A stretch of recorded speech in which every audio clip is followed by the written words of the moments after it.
Left pregnant at the altar, she broke down. Until the cowboy best man stepped forward, the church bell should have been ringing by now, but instead there was only silence and the sound of Claire Martinez sobbing into her bouquet. Her white dress felt like a costume now, a cruel joke hanging off her shoulders as she stood at the altar alone. The guests whispered behind her, their voices creating a storm of judgment that made her skin crawl. Father Douglas approached slowly, his face grave as he carried a folded piece of paper in his trembling hands. Brandon had left a note. Not even the courage to face her, just words on paper delivered through the priest like some kind of coward's confession. Claire's fingers shook as she unfolded it, her eyes scanning the hastily written lines that would change everything. He couldn't do this. He wasn't ready to be a father. He needed time to figure out his life. The paper crumpled in her fist as rage and heartbreak collided in her chest. Her hand moved instinctively to her stomach, where a 3-month secret was growing. She had told Brandon just 2 weeks ago, and he had smiled. He had held her and promised everything would be perfect. Now she understood that smile had been a mask covering the panic that was brewing underneath. The wedding had been planned for months, but the baby had accelerated everything, and apparently that acceleration had been too much for him to handle. Jake Coleman stood at the front of the church in his best man suit, watching the woman his best friend had just destroyed. He had known Brandon since they were kids riding horses through the creek beds of their hometown, but right now he didn't recognize the man who could walk away from someone like Claire. She was strong, smart, and had a laugh that could light up the darkest barn. Brandon had talked about her constantly, bragging about how lucky he was, and now he had thrown it all away. Claire's mother rushed forward, trying to wrap her daughter in a protective embrace, but Claire pulled away. She wouldn't be pitied. She wouldn't fall apart in front of 200 people who had come to celebrate what was supposed to be the happiest day of her life. Her chin lifted and she turned to face the crowd with tears streaming down her face, but fire in her eyes. She thanked everyone for coming and asked them to enjoy the reception anyway, since the food was already paid for. Jake watched her walk down the aisle alone, her dress trailing behind her like a ghost of broken promises. Something twisted in his gut, a feeling he couldn't quite name. He had been raised on a ranch where loyalty meant everything, where a man's word was his bond. Brandon had broken that code in the worst way possible. As Claire passed by, Jake made a decision that would change the course of both their lives. He stepped out of his position and followed her. The church parking lot was nearly empty now, most guests having fled the awkwardness inside. Claire stood beside her car, her veil torn off and thrown onto the passenger seat. She was trying to get her keys from her small purse, but her hands were shaking too badly to manage it. Jake approached carefully, not wanting to startle her. She looked up at him with red-rimmed eyes, and for a moment, neither of them spoke. Then Claire laughed, a bitter sound that held no humor. She asked what he wanted, whether he was there to defend his friend or offer some useless apology on Brandon's behalf. Jake shook his head slowly. He told her he wasn't there for Brandon. He was there because what happened today was wrong, and she deserved better than to face it alone. Claire's defensive posture softened slightly, confusion replacing some of the anger in her expression. Jake continued, his voice steady despite the racing of his heart. He said he knew they didn't know each other well, but he couldn't stand by and watch her handle this nightmare without support. He offered to help in whatever way she needed, no strings attached, no expectations. Part 2, the reception hall, was a painful reminder of everything that should have been. White roses decorated every table, and a 3-tier cake stood in the corner like a monument to failed dreams. Claire had told everyone to enjoy themselves, but most guests had left immediately after the ceremony disaster. Only a few remained, mostly older relatives who seemed more interested in gossip than comfort. Jake had driven Claire there in his truck after she finally admitted she was in no condition to drive herself. She sat at the head table, still in her wedding dress, methodically eating a plate of food that tasted like cardboard. Jake sat beside her, quietly present without being overbearing. He had removed his suit jacket and rolled up his sleeves, looking more like the ranch hand he truly was than the polished groomsman he had pretended to be. Claire appreciated that authenticity more than she could express in words. Her phone kept buzzing with messages from friends and family, each one asking if she was okay or expressing shock at Brandon's abandonment. She finally turned it off and shoved it into her purse. The silence that followed was almost peaceful. Jake asked if she wanted to leave, and Claire nodded gratefully. They stood together, and he grabbed a bottle of champagne from one of the tables on their way out. When Claire raised an eyebrow, he reminded her she couldn't drink it anyway, but he figured she might want to throw it at something later. That comment earned him the first genuine smile she had managed all day. They walked to his truck, and Jake opened the passenger door for her. The gesture was so simple, yet so different from how Brandon had treated her lately. Her ex-fiancé had become distant and distracted over the past 2 weeks. always finding excuses to avoid talking about the baby or the wedding. Now she knew why. He had been planning his escape. Jake drove them out of town without asking where they should go. Claire watched the buildings give way to open fields and eventually to the familiar landscape of ranch country. The sun was beginning to set, painting the sky in shades of orange and purple that seemed too beautiful for such an ugly day. She asked where they were going, and Jake told her to his family's ranch. He said she needed somewhere quiet to think, away from all the people and their questions and their pity. The Coleman Ranch stretched across 300 acres of Texas hill country. Jake's parents had built it from nothing, starting with a small herd of cattle and expanding over the years into a successful operation. The main house was modest but well-maintained, with a wraparound porch that offered views of the rolling pastures beyond. Jake parked near the barn and helped Claire down from the truck, her dress making the simple act complicated. His mother, Linda Coleman, appeared on the porch with a worried expression that transformed into understanding when she saw Claire's tear-stained face and wedding dress. Without asking questions, Linda welcomed Claire inside and immediately started preparing tea. Jake explained what had happened, his voice tight with anger when he mentioned Brandon's name. Linda's response was swift and decisive. She told Claire she was welcome to stay as long as she needed and that any friend of Jake's had a home at their ranch. Claire felt overwhelmed by their kindness. She barely knew these people, yet they were offering her sanctuary without hesitation. Linda showed her to a guest room upstairs, complete with a private bathroom and a window overlooking the stables. The older woman helped Claire out of the wedding dress, handling the delicate fabric with care despite its now tainted significance. She offered Claire some comfortable clothes, and for the first time since that morning, Claire felt like she could breathe properly. Dinner that night was quiet but comforting. Jake's father, Robert Coleman, was a man of few words, but his presence was solid and reassuring. He asked Claire about her work as a veterinary technician, and they discussed the horses on the ranch. The conversation was blessedly normal, focusing on neutral topics that didn't involve weddings or abandonment. Claire found herself relaxing slightly, the knot in her chest loosening just enough to let her eat a proper meal. After dinner, Jake suggested they take a walk. The night air was cool and filled with the sounds of crickets and distant cattle. They walked toward the horse pasture, where several mares grazed peacefully under the stars. Claire leaned against the fence, and Jake stood beside her in comfortable silence. Finally, she spoke, thanking him for everything he had done. She said she didn't understand why he was being so kind to someone he barely knew. Jake was quiet for a long moment before responding. He told her about his sister Amy, who had been left by her boyfriend when she got pregnant 5 years ago. He had watched her struggle alone, seen how the abandonment had broken something inside her that took years to heal. His nephew Connor was the best thing that ever happened to their family, but Amy had nearly given up during those first few months. Jake had vowed then that if he ever saw someone in a similar situation, he would do whatever he could to help. Claire felt tears welling up again, but these were different from the ones she had cried earlier.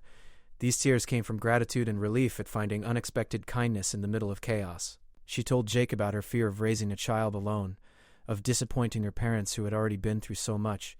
Her father had died 2 years ago from cancer, and her mother had only recently started smiling again. This pregnancy was supposed to be good news, a new generation to celebrate, but now it felt like another burden. Jake turned to face her fully, his expression serious in the moonlight. He told her that children were never burdens, that the baby growing inside her was innocent of Brandon's failures. He said she was stronger than she knew, and that she wouldn't be alone in this. Claire wanted to believe him, but doubt crept in around the edges of her hope. She asked what he meant by not being alone, whether he was just being polite or if he genuinely planned to stay involved. His answer was simple and direct. He said he meant every word. Brandon had been his friend, but friendship didn't excuse cowardice. Jake believed in loyalty and responsibility, values his parents had taught him from childhood. If Claire would allow it, he wanted to be there for her and the baby, not as a replacement for Brandon, but as a friend who refused to let her face this challenge without support. He acknowledged it was an unusual offer, but nothing about this situation was normal anyway. Claire studied his face, searching for any hint of insincerity or hidden motives. All she found was honest concern and determination. She asked what he got out of this arrangement, why he would tie himself to someone else's mess. Jake smiled slightly and said he wasn't doing it to get anything. He was doing it because it was the right thing to do, and because he had learned from Amy's experience that support during pregnancy could make all the difference in the world. They stood at that fence for hours, talking about everything and nothing. Jake told stories about growing up on the ranch, about learning to ride before he could properly walk, about the time he tried to rope a bull calf and ended up in the hospital with a broken arm. Claire shared memories of her father, of how he had taught her to appreciate animals and inspired her career choice. The conversation flowed naturally, and for the first time since seeing that crumpled note, Claire felt like maybe she could survive this. As they walked back to the house, Claire made a decision. She would stay at the ranch for a few days, just until she figured out her next steps. She needed to find a new apartment since the one she had shared with Brandon was in his name. She needed to tell her mother about the pregnancy without the wedding, to soften the blow.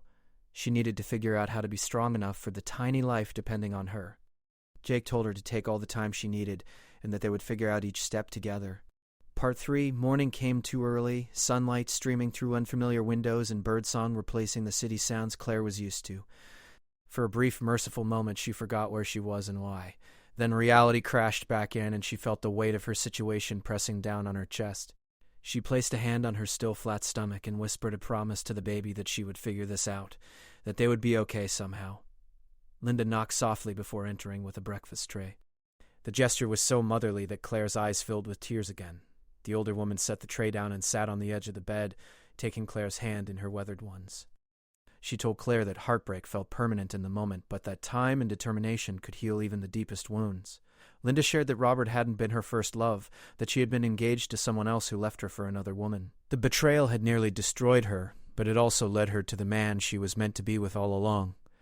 Claire asked if Linda was suggesting she was meant to be with Jake, and the older woman laughed warmly. She said she wasn't suggesting anything romantic, just that sometimes the worst moments in life redirected people toward their true paths. Maybe Brandon leaving was horrible, but maybe it was also saving Claire from a lifetime with someone who couldn't handle responsibility. Maybe this baby was meant to have a different story than the one Claire had imagined. After breakfast, Jake appeared at her door in worn jeans and a work shirt, asking if she wanted to help with morning chores.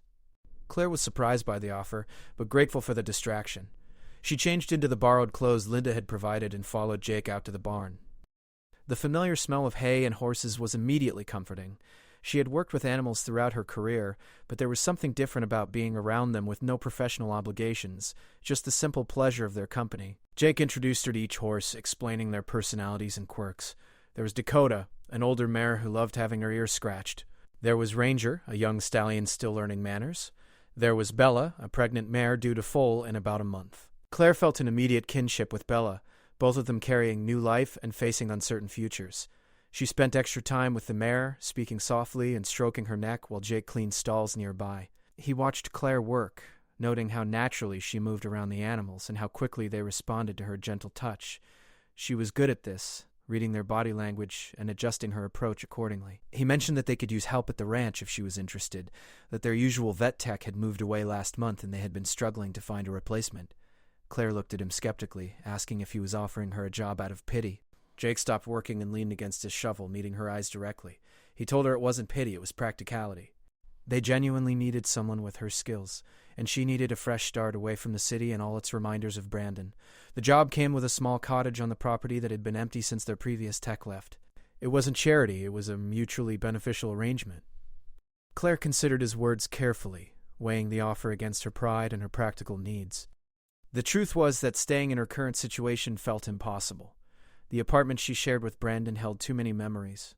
Her job at the city veterinary clinic meant encountering mutual friends who would ask endless questions about the failed wedding. Her mother lived 3 hours away and meant well, but tended to hover and worry excessively. The ranch offered distance from all of that, a chance to rebuild in relative privacy. She told Jake she would think about it, which they both knew meant she was seriously considering saying yes. They finished the morning chores and walked back to the house for lunch. Robert was already at the table, reading a newspaper and drinking coffee. He looked up when they entered and asked Claire directly if Jake had mentioned the vet tech position. When she confirmed that he had, Robert nodded approvingly. He said they needed someone reliable, and that if she was even half as good with animals as Jake suggested, she would be a valuable addition to their operation. The straightforward approach was refreshing after so much emotional complexity. That afternoon, Jake drove Claire to see the cottage that would be hers if she took the job. It sat about a quarter-mile from the main house, nestled among oak trees with a small porch and a view of the grazing pastures. Inside, it was modest but clean, with one bedroom, a functional kitchen, and a living area that caught afternoon light beautifully. Claire could picture herself here, could imagine bringing a baby home to this peaceful setting instead of to a cramped city apartment. She asked about the logistics, about salary and duties and how soon they would need her to start. Jake explained that they ran a working ranch with about 50 horses at any given time, plus cattle and a few other animals. The vet tech would handle routine care, assist with births and emergencies, maintain health records, and coordinate with the veterinarians who visited regularly. The salary was competitive, and she could start as soon as she was ready. There was no pressure, but the offer stood whenever she wanted to accept it. Claire walked through the cottage again, opening cabinets and testing faucets, imagining her furniture in these rooms. She stopped in the bedroom doorway, picturing the crib in the corner near the window. The vision was so clear and so different from what she had planned that it took her breath away. This wasn't the life she had expected, but maybe it was the life she needed. She turned to Jake and told him she would take the job, that she would move in within the week if that worked for their timeline. The relief on Jake's face was obvious, and she realized he had been genuinely worried she would refuse. He held out his hand to shake on the deal, and Claire took it, feeling the calluses from years of ranch work against her palm. They stood there for a moment, hands clasped, and something shifted between them. It wasn't romance, not yet, but it was the beginning of a partnership built on mutual respect and unexpected circumstances. The next few days were a whirlwind of activity. Claire returned to the city to pack her belongings and officially end her lease. Brandon had called twice, leaving voicemails that she deleted without listening to. She didn't owe him her time or her forgiveness. Her mother came to help pack, and Claire finally told her about the pregnancy. The initial shock gave way to fierce protectiveness, and her mother declared that Brandon was a fool who didn't deserve either of them. They cried together, then laughed, then cried again. Jake arrived with a trailer to help move Claire's things. Her mother watched him work with obvious approval, noting how carefully he handled Claire's possessions and how patiently he listened when she gave directions about where things should go. Later, she pulled Claire aside and whispered that Jake seemed like good people, the kind who showed up when things got hard instead of running away. Claire agreed but cautioned her mother against reading too much into his kindness. They were friends and co-workers, nothing more. The move to the ranch cottage took a full day. Jake enlisted help from his ranch hands, 2 men named Carlos and Pete, who treated Claire with respectful friendliness. They hauled furniture and boxes with efficiency, setting up her new home with surprising care. Linda appeared with cleaning supplies and curtains, transforming the empty cottage into something that felt personal and warm.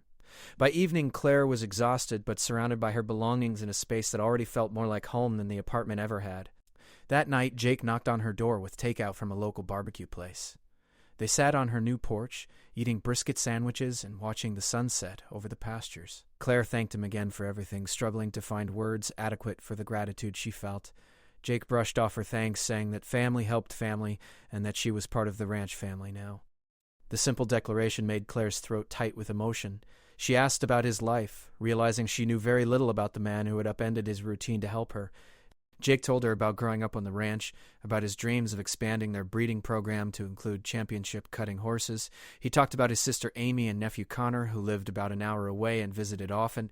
He mentioned a girlfriend he had broken up with 6 months ago because she wanted city life and he couldn't imagine leaving the ranch. His honesty was refreshing, no pretense or performance, just straightforward truth. Claire found herself sharing more than she intended. She talked about her father's death and how it had left a hole in her family that never quite healed. She described her relationship with Brandon, how it had started with such promise but gradually revealed cracks she had ignored. She admitted her fear of becoming a mother alone, of not being enough for a child who deserved so much more. Jake listened without judgment, occasionally offering observations but mostly just being present in her pain. As the sky darkened and stars emerged, they moved inside to escape the cooling temperature.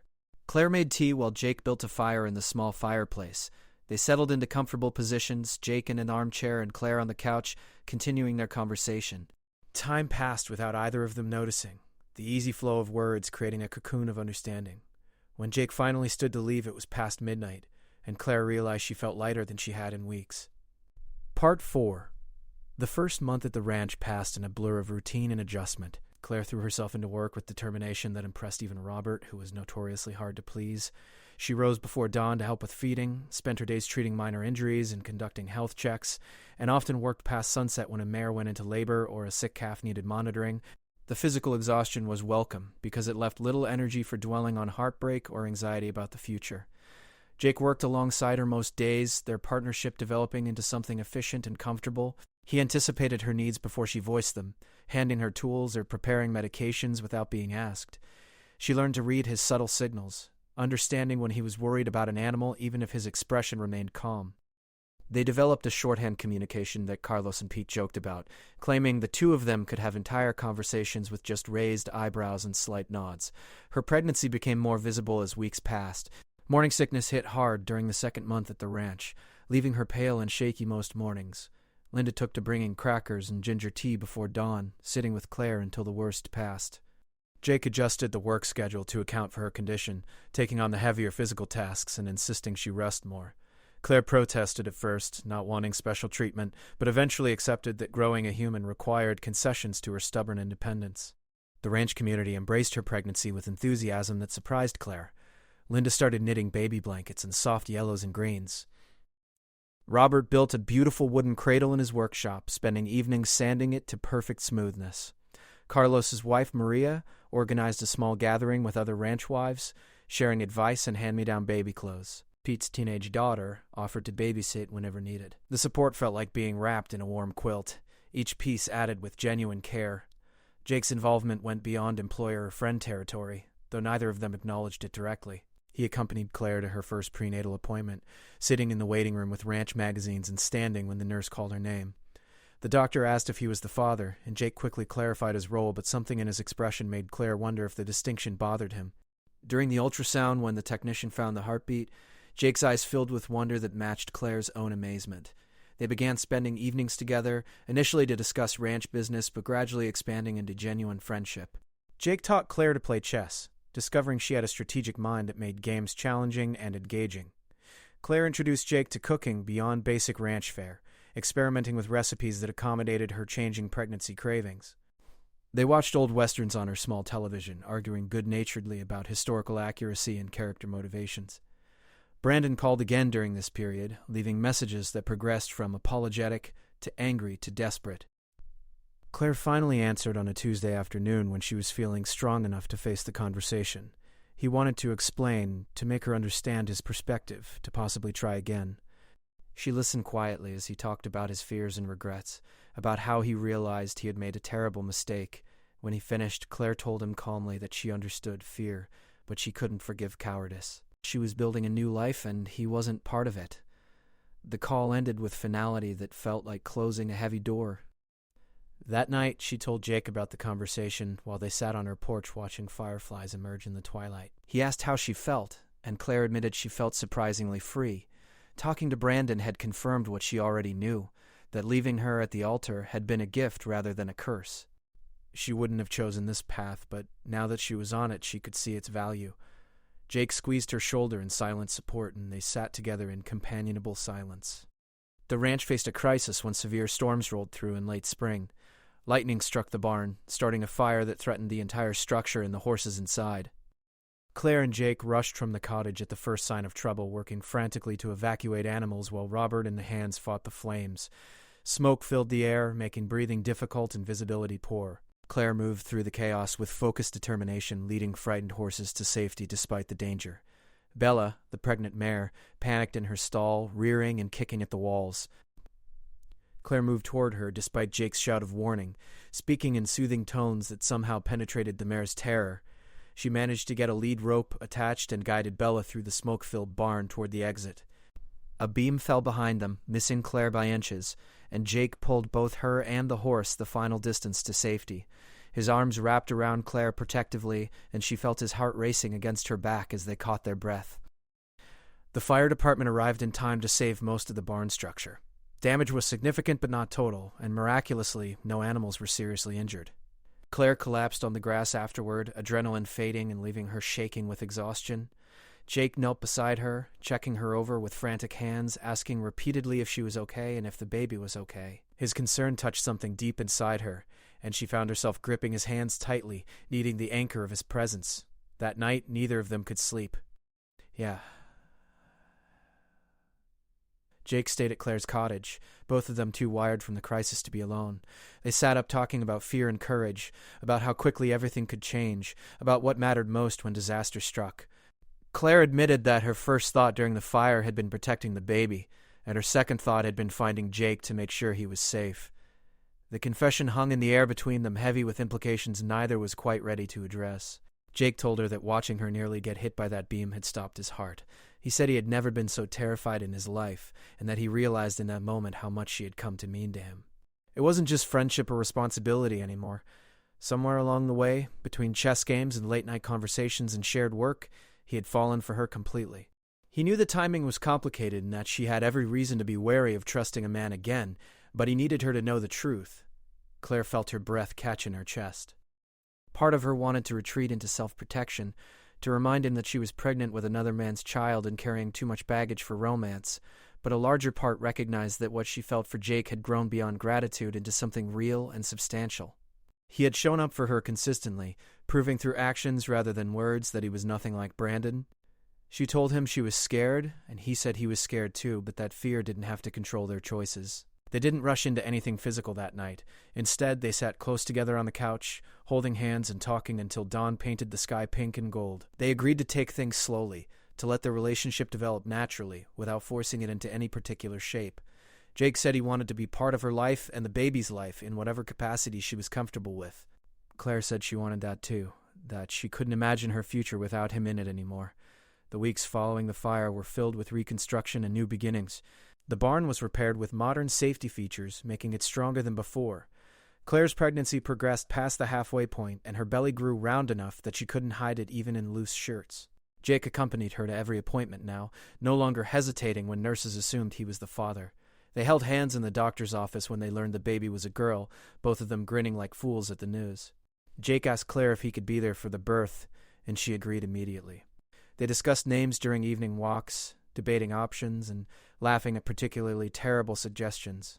Claire felt her walls continuing to crumble, letting Jake deeper into her heart with each passing day. He proved his commitment through countless small actions, from rubbing her swollen feet after long days to painting the cottage nursery in the soft lavender she chose to reading parenting books borrowed from the library. Part 5 summer arrived with crushing heat that made Claire's final months of pregnancy uncomfortable but manageable.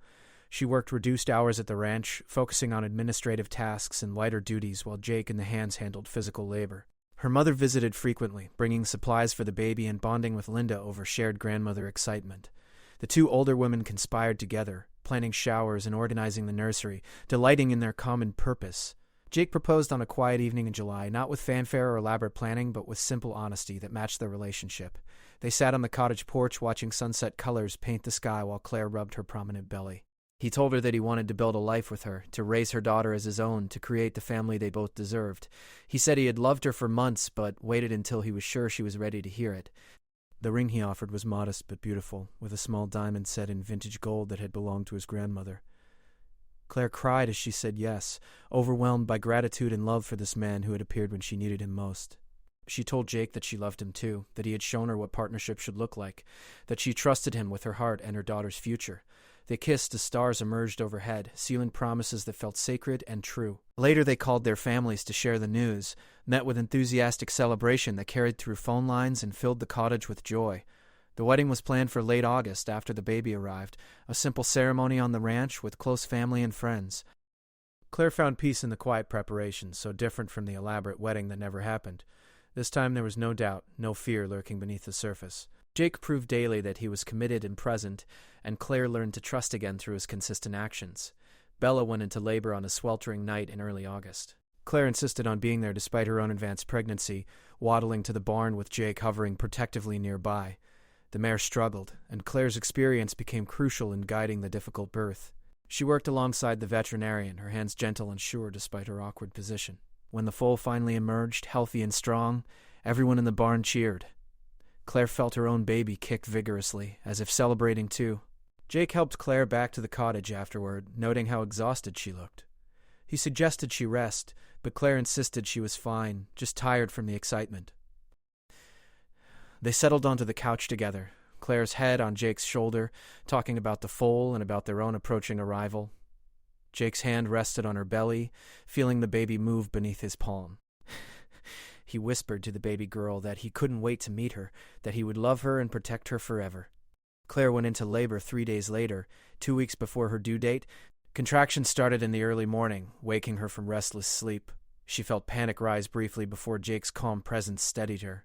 He gathered her hospital bag, called Linda to let her know, and helped Claire to his truck with gentle efficiency. The drive to the hospital felt endless, each contraction making Claire grip Jake's hand tighter. He talked to her through the pain, reminding her to breathe and telling her how strong she was. Labor lasted 16 hours, exhausting and intense and ultimately triumphant. Jake never left her side, offering ice chips and encouragement, letting her squeeze his hand until she left marks.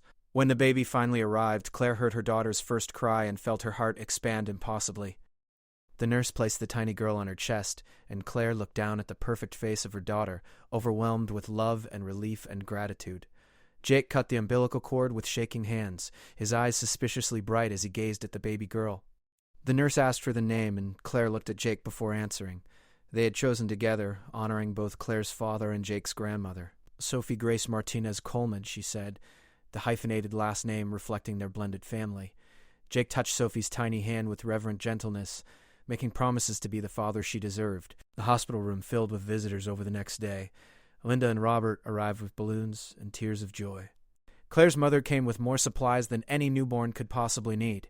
Amy brought Connor, who was fascinated by his new cousin and asked endless questions. Carlos and Maria stopped by with flowers and congratulations. Pete's daughter delivered a card signed by everyone at the ranch. The outpouring of love and support made Claire realize how far she had come from that devastating day at the altar. Jake stayed at the hospital, sleeping in the uncomfortable chair beside Claire's bed and taking his turn holding Sophie during the night. Claire watched him with her daughter, noting his natural gentleness and obvious devotion. He changed diapers without hesitation, spoke to Sophie in soft tones, and handled her with confidence that surprised Claire. When she mentioned it, Jake reminded her that he had helped raise his nephew and had been around babies all his life. Besides, he said, this was different because Sophie was theirs. They brought Sophie home to the ranch 3 days later, driving slowly and carefully over familiar roads that felt new with precious cargo aboard. The cottage had been transformed during their absence, filled with gifts and supplies and covered in welcome home decorations. A banner hung across the porch, painted by Pete's daughter in bright colors. Inside, the nursery was perfect, with the cradle Robert built positioned near the window and Linda's handmade blankets folded nearby. The first weeks with Sophie were exhausting and magical in equal measure. Claire recovered from birth while learning to breastfeed and function on minimal sleep. Jake took night shifts when he could, walking Sophie around the cottage and changing diapers while Claire rested. They worked as a team, supporting each other through the challenging adjustment and celebrating small victories like Sophie's first smile.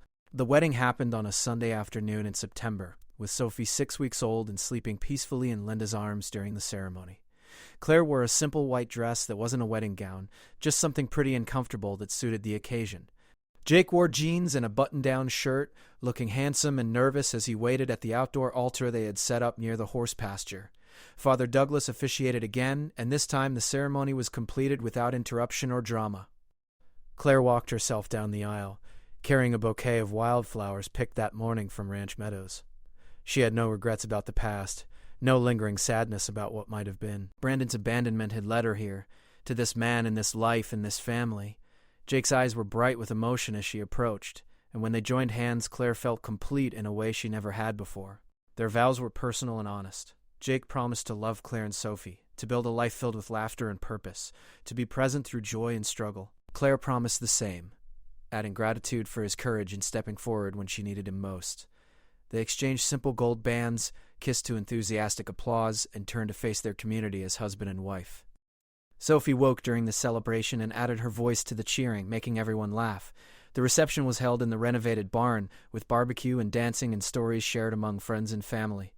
Claire danced with Jake, Sophie sleeping in a carrier against his chest, swaying to country music under lights strung from the rafters. Her mother danced with Robert, both of them grinning at their unexpected friendship. The evening felt like beginning rather than ending, like opening a door to years of shared happiness. Later, after guests departed and Sophie was sleeping soundly in the cottage nursery, Jake and Claire stood on their porch watching stars emerge in the darkening sky. Jake wrapped his arms around his wife from behind, resting his hands on her waist. Claire leaned into his strength, marveling at how much had changed in 6 months. She had been left pregnant at the altar, heartbroken and terrified. Now she was married to a good man, mother to a beautiful daughter, and part of a community that felt like home. Jake asked if she had any regrets, and Claire shook her head firmly. She said that if she could go back and change things, she wouldn't. Brandon leaving had been painful, but it had led her to Jake and to this life. Sometimes the worst moments open doors to the best possibilities. Jake kissed the top of her head and said he felt the same way. He had been Brandon's best man, but he had ended up with the best woman, and he would spend the rest of his life proving worthy of that gift. They went inside together, checking on Sophie one last time before heading to their bedroom. The cottage was quiet except for the soft sounds of their daughter breathing and the distant lowing of cattle settling for the night. Outside, the ranch continued its rhythms under the vast Texas sky. Inside, a new family had formed from broken pieces and unexpected grace. Claire fell asleep in Jake's arms, their daughter safe nearby, and dreamed of a future filled with the kind of love that shows up and stays, the kind that turns tragedy into triumph, the kind that proves sometimes the best man is the one who steps forward when everyone else walks away.